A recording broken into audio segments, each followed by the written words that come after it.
এক হুজুর নাকি এক এলাকায় গেছে, যাওয়ার পরে সেই এলাকায় ঢুকতে দেখে 1 কিলোমিটার দূরে মাহফিল, যাই দেখে ডানে লাল বেগুনের ক্ষেত, বামে হলুদ বেগুনের ক্ষেত, সামনে সাদা বেগুনের ক্ষেত, চারিদিকে খালি বেগুন আর বেগুন। উনি চিন্তা করছে আজকে তো কপাল খারাপ আছে, এই এলাকায় যে তরকারি দিবে সবই তো বেগুনের তরকারি হবে মনে হয়। উনি ওয়াজে উঠে প্রথমেই ওয়াজ করছে, বাবা পেকা হাদিস বলে 40 পৃষ্ঠার তলে জাহান্নামে যাওয়ার পরে সব মানুষকে বেগুনের তরকারি খাওয়ানো হবে। এলাকার লোকজন তো জানে না এতদিন পর্যন্ত, বাপরে বাপ এত বড় আল্লাহ মাসুদ তাহার আইছে, বেগুনের তরকারি খাওয়ানো জাহান্নামে হবে, তার মানে তো বেগুনের তরকারি খাওয়াই যাবে না। ওনারা তো বুঝে নাই। আল্লাহ রহমতে মাহফিল শেষ, এরপরে বক্তা যখন নাকি খেতে বসছে, খেতে বসার পরে খাবার আসে না।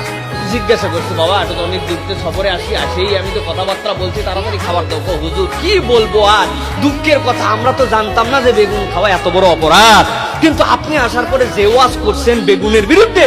আমার মা তো শুটকি দিয়ে বেগুন রান্না করেছিল, ইলিশ মাছ দিয়ে বেগুন রান্না করছে, বেগুনের চচ্চড়ি করছিল, পাতাশি মাছ দিয়ে বেগুন করছিল, আমাদের সব বেগুনের ভর্তাবাজি। এখন আপনি যেহেতু আইছেন, বেগুন খাওয়া চলবে না, কি করবে?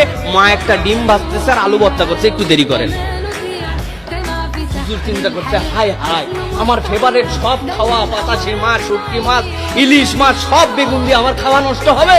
সাথে সাথে বলছে, বাবা তোমরা তো জানো না, মাসলার কিতাব বলে 40 পৃষ্ঠার তলে যদি কোনো তরকারি না থাকে তখন বেগুন খাওয়া চলে।